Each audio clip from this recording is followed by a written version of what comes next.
Ladies and gentlemen, good afternoon. It's Jack the Dorset Dog Trainer, and I am here in the stunning Poole Park, just waiting in between consults to have a quick conversation with you. So I imagine that there are some of you watching this, whether you have a dog that's anxious, busy, reactive, or maybe you yourself are just a little bit anxious, who would absolutely hate the thought of what's going on back there. All of those people, all of those dogs, all of the sounds of the cars. We can even turn over and have a look. We can see the play park maybe over there. Tons of people, children flying kites, children running around. For some of you, that sounds like hell on earth. And if I suggested to you that you bring your dog here, you would probably start to panic. You would say the words that I hear all the time, which are, my dog could not cope in this space. I hear those words so often that if I had a pound for every time that I'd heard them, I would probably be a millionaire. Now, that's not me trying in any way, shape or form to lower your emotions or sit here and say to you that your emotions aren't valid. That is not what I mean at all. But very often when people say that to me, they're looking at the picture wrong. So what I want you to do, we're going to do an exercise together. I want you to imagine, just for a second, that you've brought your dog to a space like this. And I want you to imagine the point when you were the most anxious, okay? The point when you were the most concerned. Just visualize that, picture that in your head. You got it? Okay. So the question that I always have for people is, why are you thinking of the worst case scenario? Why on earth would we start there? Did you learn to drive on the motorway? I don't think you did, so we would start somewhere quieter. So when I suggest to people that we do some work in places like this, they always panic and say, my dog couldn't cope with all those people, or my dog couldn't cope with all those children, or my dog couldn't cope with all those dogs.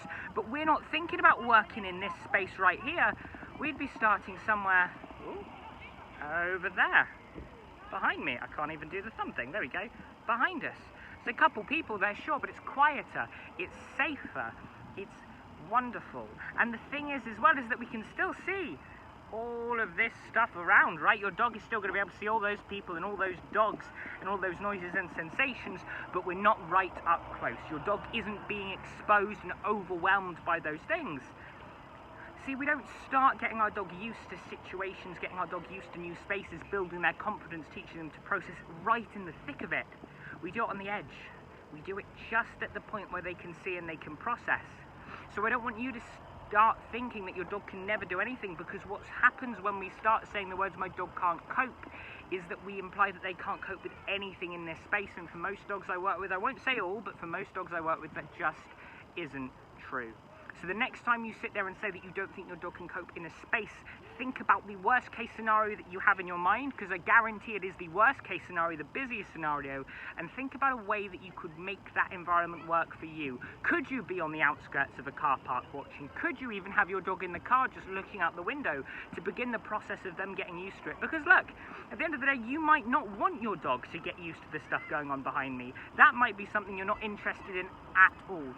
But if you do want to have a dog that you can take to the park, if you do want a dog who's confident around people and dogs and children and cars and all of those things, we need to start somewhere. And just avoiding the problem is not going to solve it. Finding the right distance, the right time, but still exposing our dogs to those things will.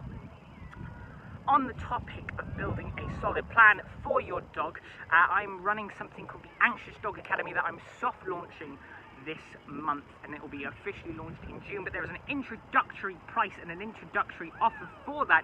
It is the ultimate online system that you can use. Imagine having me for 30 days in your pocket working to help you improve your dog's behavioural issues. If you're interested, respond to this email with ADA, the Anxious Dog Academy, and I will send you the details. So as we approach summer, I do not want to hear your excuses. What I want you to do is I want you to think of a space that you can take your dog, take them to the point where they're going to be the most comfortable, hang out there for a little while, and I promise you, you're going to start seeing some magic happen.